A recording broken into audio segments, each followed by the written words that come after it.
5 o'clock. I'd like to welcome everyone for coming and welcome to the Tuesday, August 26th, Steele County Board of Commissioners meeting. Please stand with me for the Pledge of Allegiance. I pledge allegiance to the flag of the United States of America and to the republic for which it stands, one nation, under God, indivisible, with liberty and justice for all.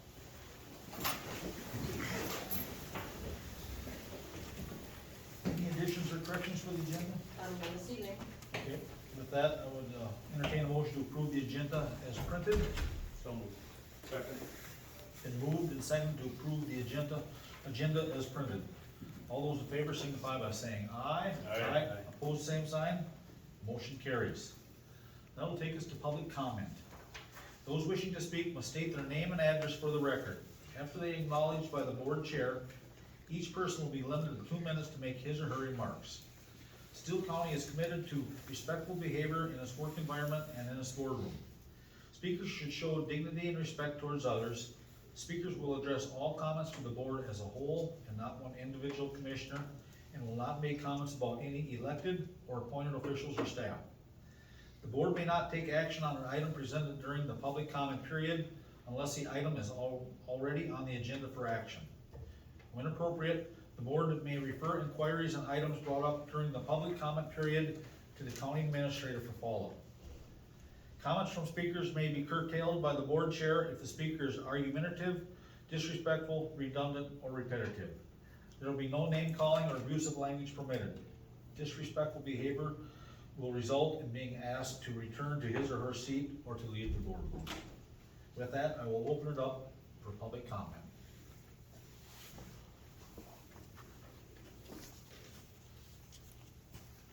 Melissa Zimmerman, 2525 Stony Creek Drive. Public meetings are meant to be where residents can engage their elected officials, raise concerns, and stay informed. But when it comes to the East Side Corridor, residents have been left without answers for far too long. The last open house for this project was on May 31st, the last real opportunity for public input. That was 818 days ago. On October 25th, 2024, after years of inconsistencies, we submitted a public data request. That was 305 days ago. Many more requests have followed, but we still don't have the data. In February, we were told a vote on the noise wall was only weeks away, 196 days ago. No vote ever happened. In April, funds were shifted under false pretenses to avoid paying for that same noise wall, as confirmed by state data. That was 140 days ago, and the last time commissioners spoke with residents impacted by this project, despite promises of more conversations. 63 days ago, on June 24th, the county adjusted its policy on public comment. That change only reinforced that our voices are being limited rather than welcomed. For 818 days, decisions have continued and residents have not been part of the conversation. Instead of collaboration, we've seen retaliation. 330 days ago, candidates sat in front of the country club and told residents that transparency happens when we get involved, reach out, and stay engaged. But doing so has led to locked doors, silenced voices, and decisions outside of the public eye. Today, the silence and uncertainty surrounding this project tell a very different story than those campaign promises, and it's deeply disappointing. It has now been 1,132 days, 3 years, 1 month, 3 days, denying residents their role in this process, and more than 2 years and 3 months since resident input was allowed. Open government is supposed to be about decisions made in the public, not behind closed doors as we've seen here. Where is the transparency once promised? Anyone else for public comment?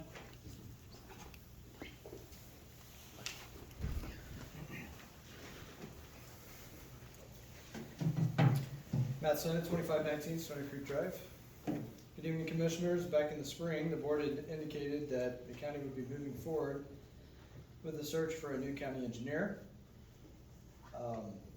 With that candidate and discussions anticipated in July. Since then, there haven't been any public updates, so I was wondering if you all could share a little bit about that. If not during this meeting, maybe a follow-up response via email to our group would be appreciated on that. Also, just curious if interviews have been taking place and if any hires have been made or anticipated coming up. If the position remains open, we're kind of curious as to who's carrying out the current engineer's responsibilities for the county, because we haven't seen the interim engineer at any events where his presence would normally be expected, such as county board meetings like this, especially the Main Street Open House. He wasn't in attendance that we saw there. In addition, we were kind of curious about the county and if they'd had any luck in hiring for some of the openings that have been in the engineering department for other positions, particularly the one that hired to assist with and oversee the bituminous project. Given how much county oversight depends on these roles, I believe the public deserves some clarity and transparency on where the process stands today. Appreciate it. Thank you. Any other public comment? Any other public comment? Going 3 times. Any other public comment? Public comment closed. That will take us to correspondence. Any correspondence? No. None, Steele. The consent agenda. Board's wishes. Mr. Chair, I'll make a motion to approve the consent agenda as printed. Second. Motion's been made to approve the consent agenda as printed. Any discussion? If not, all those in favor signify by saying aye. Aye. Pose same sign. Motion carries. That'll take us to number 14 of our general agenda. Award contract for the landfill MSW phase.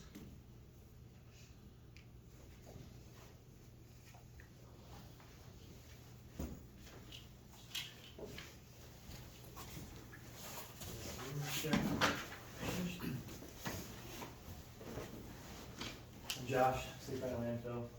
Trevor Romanco, SEH.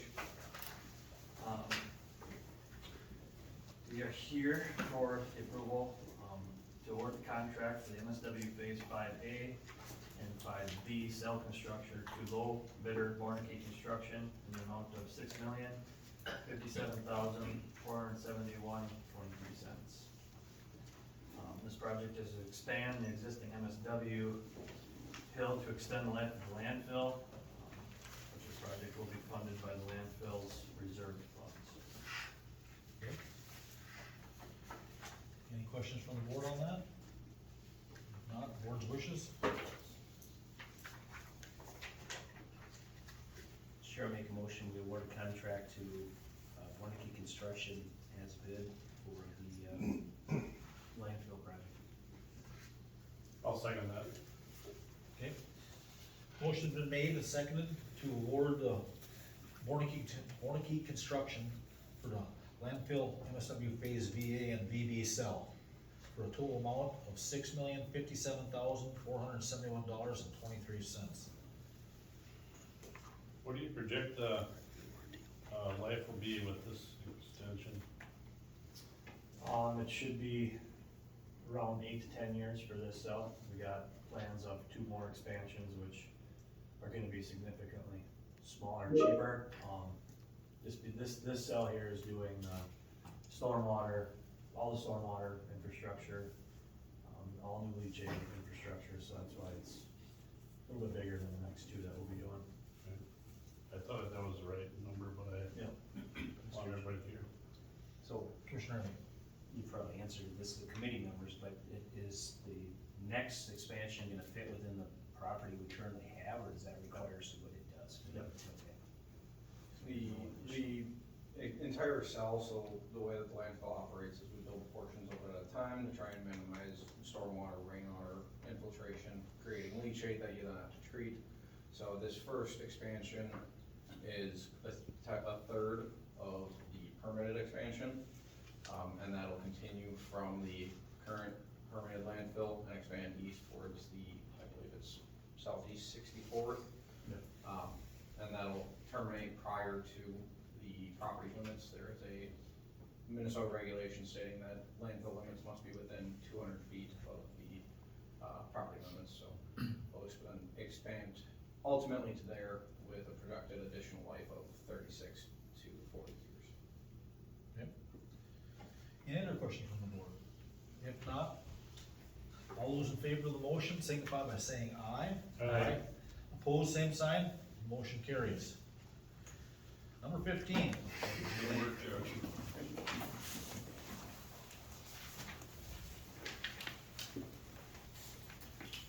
Hi, Brian. Evening, Commissioners. I'm Brian Becker, Administrator for the Rice and Steele 911 Center. In front of you, I have the 2026 proposed budget for the Rice and Steele 911 Center.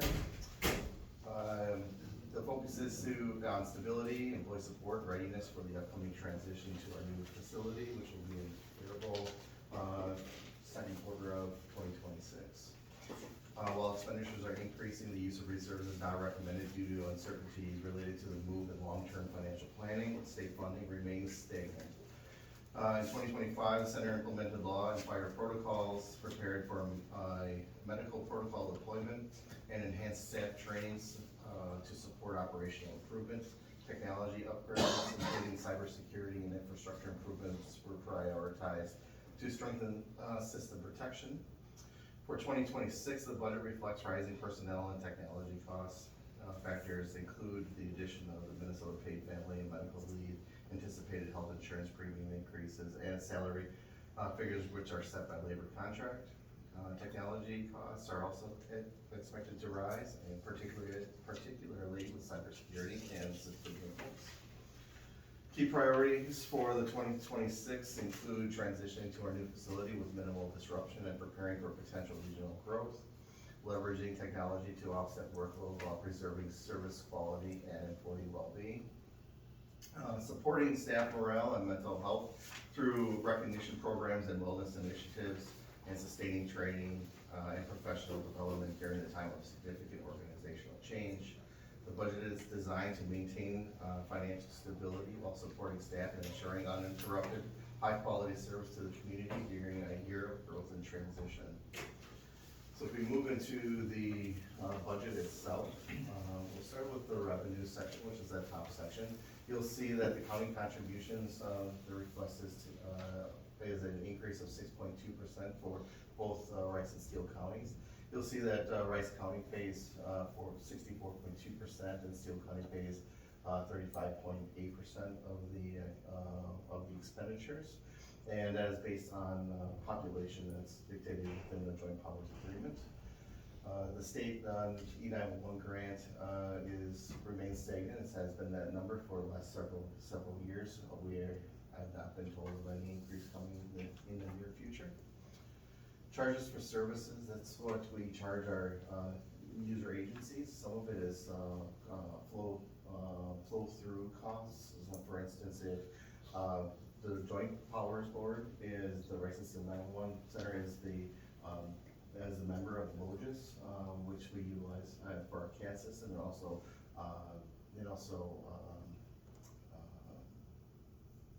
network infrastructure. For instance, some of those charges for services to the agencies include the agency costs for licensing of their mobile units within their squads. It also includes some charges that we collaborate with both Rice and Steele counties, such as our citizen notification system, those types of things. Interest income. That has been a discussion at the Joint Powers Board, but we're projecting or utilize a conservative number of 20,000 for the 2026 for our budgeting purposes, and I'm not recommending the use of any reserves for 2026. If we work down into our expenditures, the personnel services, the wages and overtime, you'll see a 3.4% increase that goes along with our 3.5% that we're expecting for our COLA. It has one less employee on there. GIS was a part-time position within the 911 center, but we are now contracting that out from LOGIS to provide those services at a much reduced cost. You'll see the health, life, and disability insurance. That's a larger increase, as well as the payroll taxes and retirement. That's primarily because of the addition of the Minnesota Family and Paid Health, and then also our health insurance increase, which is set at around 12.9%. Moving down, you'll see that the two main increases. One is the office rent. If you go 2/3 of the way down through the operating expenditures, that's an increase of $36,000 or 50% increase. That primarily is due to the added space that we'll have in our new facility, we're not paying more per square foot, we're getting additional square footage. This also incorporates some monies to hold in case we continue to lease the space in Owatonna as a backup location, although that's looking less and less likely as an option. So we are working through different spaces for that, but that doesn't mean that we wouldn't need to lease some space. We are required to have redundancy, so even if we don't have a separate location, we want to hold some of our specifically phone servers in two different locations, so we will need server space in another location. The equipment maintenance and repairs, that's our technology, that's the cost of our CAD system. We also are the owners of the records management systems for the law agencies, and those increases we saw around 5%, and also our telephone system and things like that. We've seen a technology increases around that 5% range, so it's not too unusual there. I do understand, when I was building this budget, I did have a clear understanding that it's a time of uncertainty a little bit, that the state's pushing a lot of expectations down to the county levels. So where I could, I did not request any additional funding, and you can see that for example, under the training, that's the same as what we had the previous year. This is the budget presentation. This is what I'll be presenting to the Joint Powers Board for approval on September 15th. My initial proposal to the Joint Powers Board was 8.2% increase back 2 months ago when I presented it initially. We were able to bring some of those costs down, prepay some expenditures this year with the dollars that we have in this year's budget to eliminate that for 2026. So this is what I'm presenting. I'm welcome any questions that you have, or whether it's about the budget or anything else about the 911 center. If I might, just procedurally for this board, we're presenting this budget with the ask that the board would authorize the 2 representatives that serve on the Joint Powers Board to act sort of as per your wishes. So if you approve this budget, then you would be directing our 2 representatives to vote in favor of it when it comes before the full Joint Powers Board at the September meeting. Questions? If not, board's wishes? Mr. Chair, you said if we have questions outside of the budget, but as it relates to 911, is there still some talk of other counties possibly jumping on board, or kind of the county as a scale, spread out the costs? I have not had any recent discussions with that. I know Rice County Administrator has reached out to one that has expressed interest, and they wanted to see a finalized plan of what's going to be happening at the new location before they wanted to start those discussions up again. So we were planning on waiting until fall after the RFP process and the approval, which would happen in October. So they want to see the new house before they move in? That's right. So, I get it. Have you had any discussions on how or what you would use as a way to onboard another county? I mean, yeah, the current facility that we're moving into would easily be able to house another county or 2, depending on the size. We're scaling it out to have 14 positions in the new center. We're only putting 8 in for the initial project, but everything is going to be set up so that all we would need to do is purchase additional consoles and get it up and running. So it'll have the infrastructure there, but so to answer your question, like, if you ask me how long would it take to onboard a new county? I'm talking more financially. Oh, financially? Yes. Oh, how much would it cost? So I did present that to one county already of what I envisioned it would look like. It would obviously require approval from the Joint Powers Board if they wanted to do that. Or whether or not the Joint Powers would want to open up the Joint Powers Agreement to make changes to it. So there are some generalities, but the numbers that I presented to that one county, it would take approximately 3 years to break even, and they would start saving money after that. So, but again, those were all extremely preliminary numbers, but it was a discussion of operational costs, and really discuss like how many people would it take to staff the center, what would the operations look like, those types of questions. I know at one point they had tried to get some bonding money for expanding and all of that, and it didn't work out, but I think we've made a concerted effort to try and make this a regional 911 project. I think it would behoove the 911 center to go back to the Senate and the House and get on the bonding cycle again with a more realistic number this time, and maybe they might have more success, so. Yes, yeah, I agree. It would be a lot less bonding money to bring on another county if this was already the first step, so I agree with you, Commissioner. Well, not only bring on another county, but to cover the initial costs that the two counties are gonna have involved in it, so. We can do that, I can do that too. Okay, thank you. Mr. Chair, I'll make a motion to approve the Rice Steele 911 Center 2026 budget and authorize the 911 dispatch Steele County Board of Representatives to vote in favor of the budget. We hear a second. I'll second that. Motion's been made and seconded to approve the Rice Steele 911 Center 2026 budget and authorize the 911 dispatch Steele County Board of Representatives to vote in favor of the budget.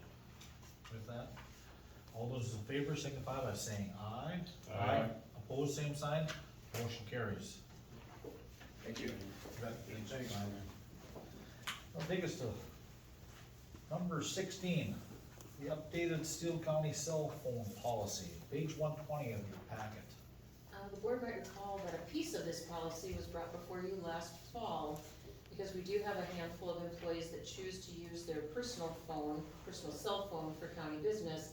And the past policy had this sort of convoluted formula, when in fact our practice was to pay a flat fee of $50 per month. So I simply brought in a snippet of the policy to ask the board to approve a stated stipend amount so that we could use that for reimbursement within the 2024 calendar year.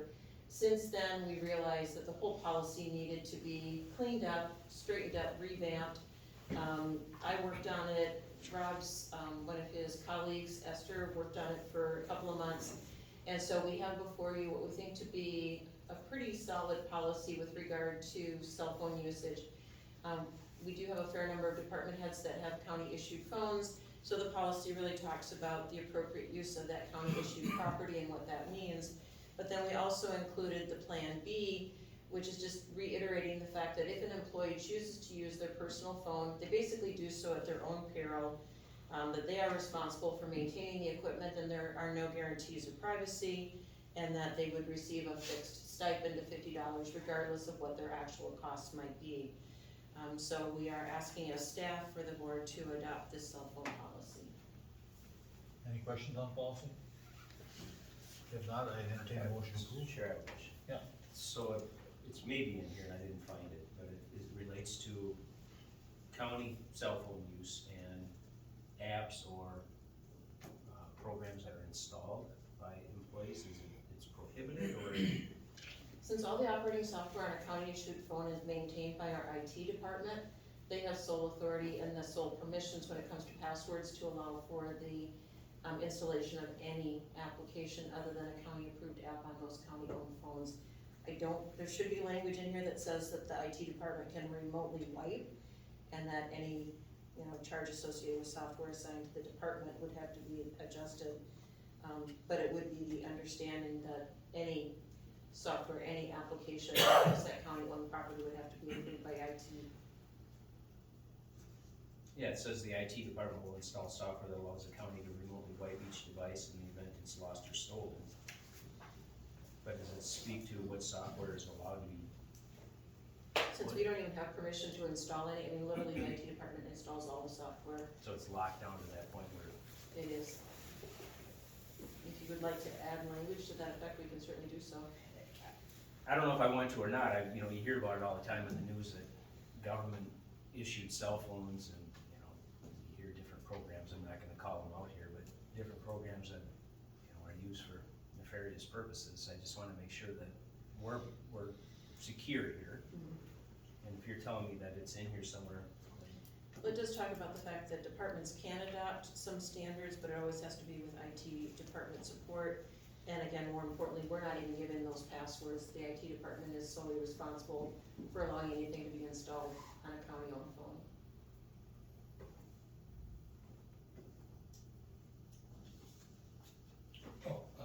I'm looking for, Yeah, no, I think it's fine, after, Chairman review the policy, and ensure it's compliant, but as far as like your concern about security or, you know, what apps can be installed, that's all covered by our personnel policies, and frankly, IT controls our phones, so like, I mean, if you wanted something, you couldn't even get it, you had to go through the process to get it approved, so.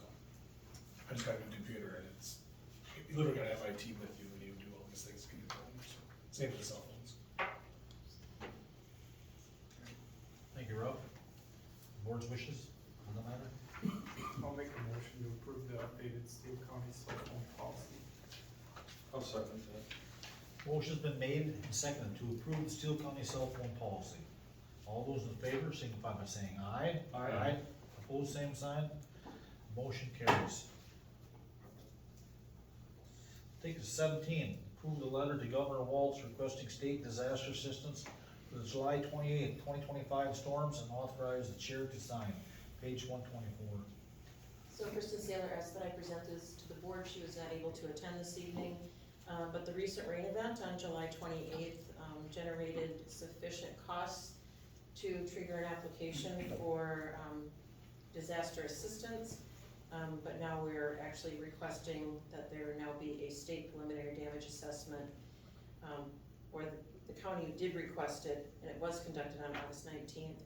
But we're now asking that we approve a letter to Governor Walz to elevate this from, I believe, for a federal. Let me look at this real quick. Sorry about that, we're not being prepared. That they're looking for disaster assistance at the 75% reimbursement rate.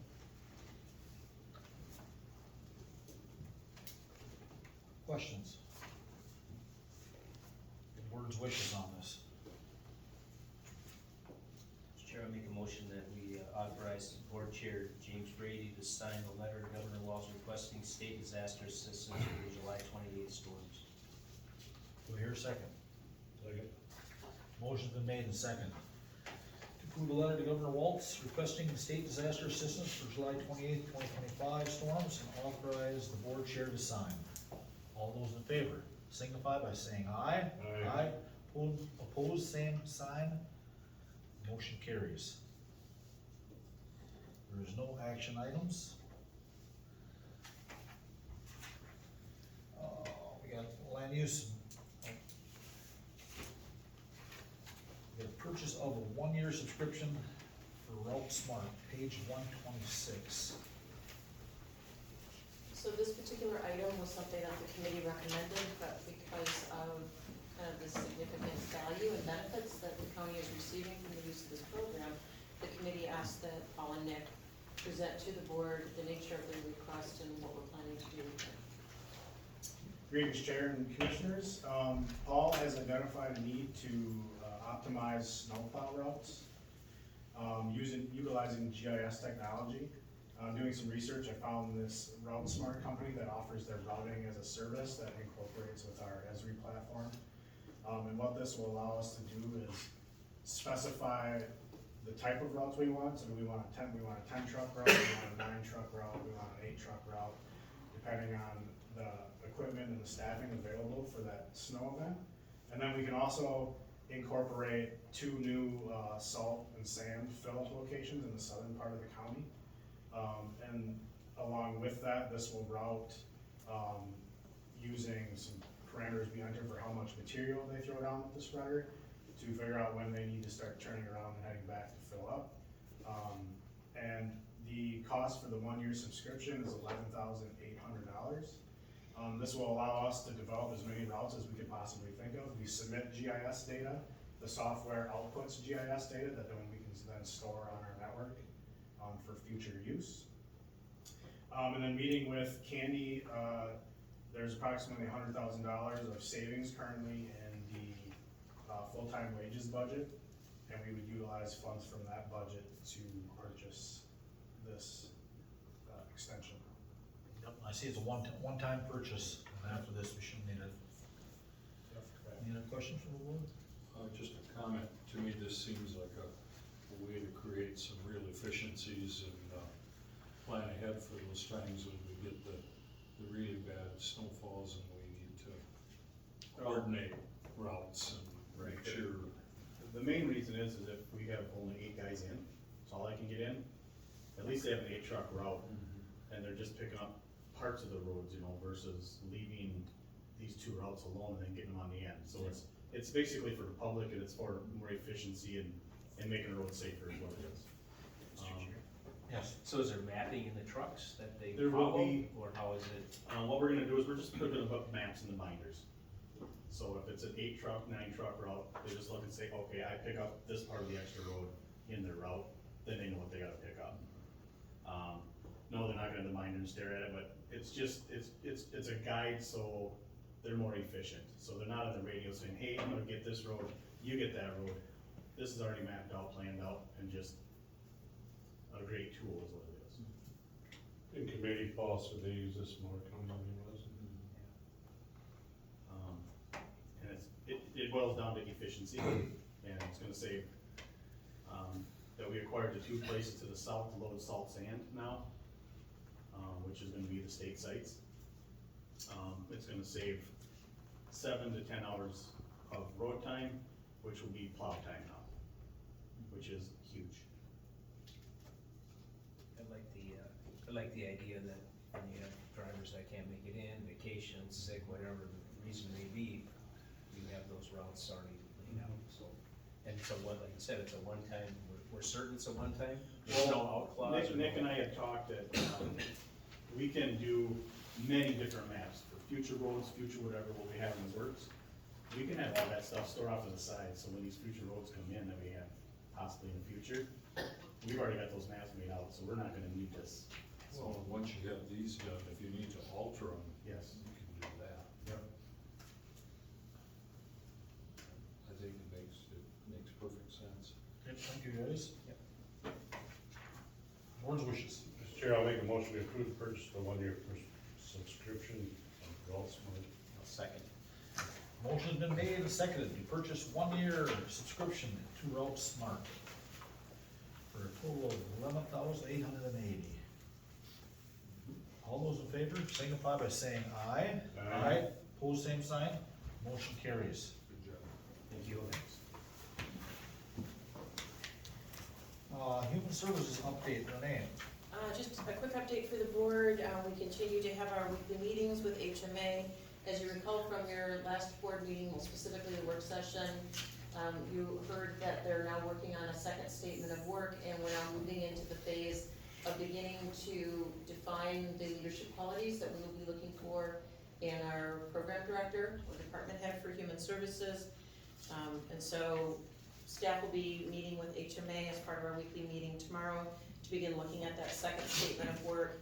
And in their working draft, they are outlining a series of tasks and deliverables through, for all practical purposes, first quarter 2026, getting us to that next stage, but it does include the service delivery model. Again, what services do we want to provide and how, defining and recruiting that new human services director, working on the technical pieces, what do we need in terms of software and that sort of thing. And so we should have a proposed statement of work for board to consider at your next regular meeting in a couple of weeks. In the meantime, you also heard Sarah express some of the frustrations that we're experiencing in getting data from the state. Tara reached out and said, if there's anything I can do to help, please let me know. And so I put Sarah and Tara together. I understand that they've got at least one meeting, and they're working through the information that Mid Prairie can provide to HMA in this transitionary phase. I think we'll ultimately be gathering information from a variety of different sources, but I think this is a critical jumpstart to begin putting numbers to the different types of programs and services to help HMA begin scoping the size of the departments and some of that initial staffing that we'll need to maybe start with by, say, third quarter or even the beginning of fourth quarter 2026.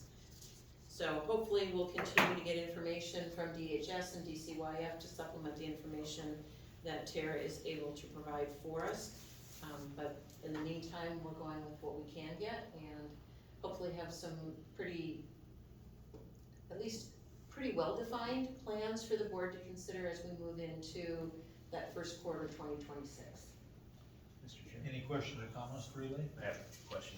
So as it relates to programs and services, so we all know we're paying this HMA to do this work.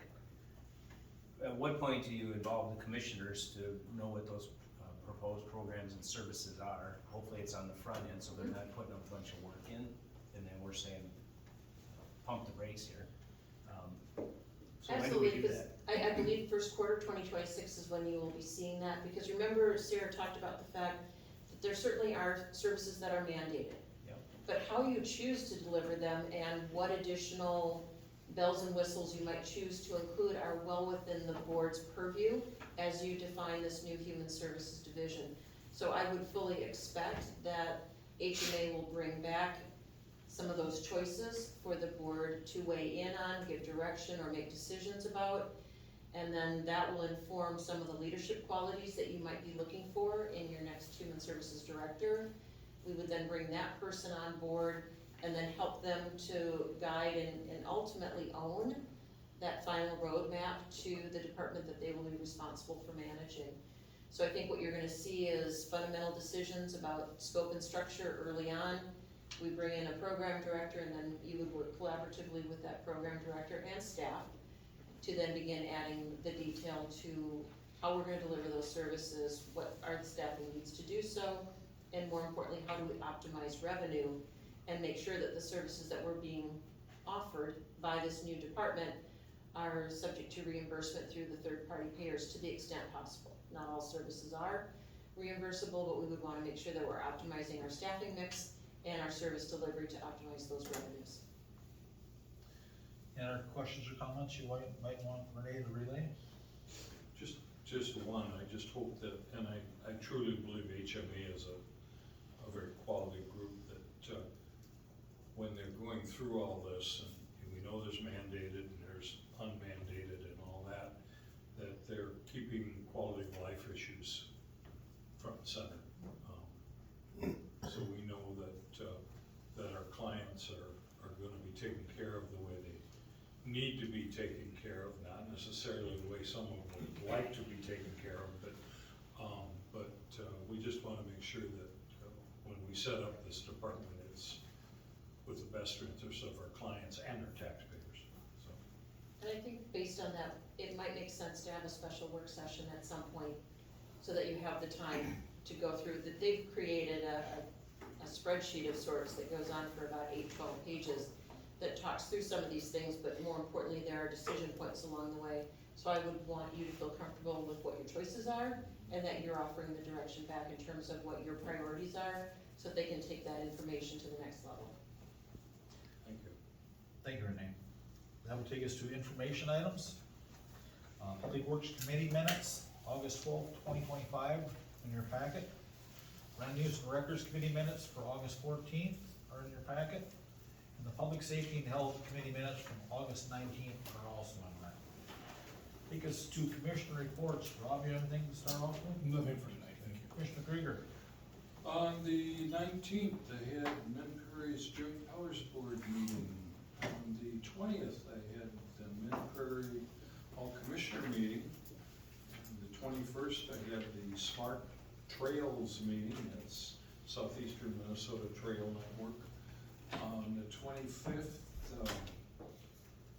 I had a separate meeting with Mid Prairie's finance director talking about ways I thought their budget for 2026 could be trimmed a little bit. And today we had a Mid Prairie finance meeting this afternoon. Commissioner Evans. 14th, Land Use and Records Committee meeting. On the 19th, Mid Prairie Joint Powers Board meeting, and on the 20th, the Mid Prairie Commissioner meeting. Anything else? Nothing to report this evening? On the 19th, I had the Public Safety Committee meeting. On the 20th, I had the Workforce Development Joint Powers Board special session meeting. On the 20th, I also attended the Minbury annual meeting. And the 25th, we had the Spiro board meeting. Thank you, Commissioner Brockbeck. Commissioner Glenn? I also attended the Land Use and Records Committee meeting and, all commissioners Minbury meeting. That will leave me with the Minbury All Commissioners meeting on the 20th and Spiro on the 25th. That will take us to our next meeting Mr. Chair, notice. if I can just add, I also had a public safety meeting on the 19th. Okay. That'll take us to our next meeting notices. Internal Central Services, Tuesday, September 2nd, 8 AM in the boardroom. Property and Maintenance Committee, Thursday, September 4th, 8 o'clock in the boardroom. County Township Annual Meeting, Monday, September 8th, 4 PM in the Community Center. Public Works Committee, Tuesday, September 9th, 8 AM in the Public Works Facility. County Board Work Session, Tuesday, September 9th at 4 o'clock in the boardroom. And the next county meeting is Tuesday, September 9th at 5 o'clock in the boardroom. With that, I'd like to thank everybody for coming.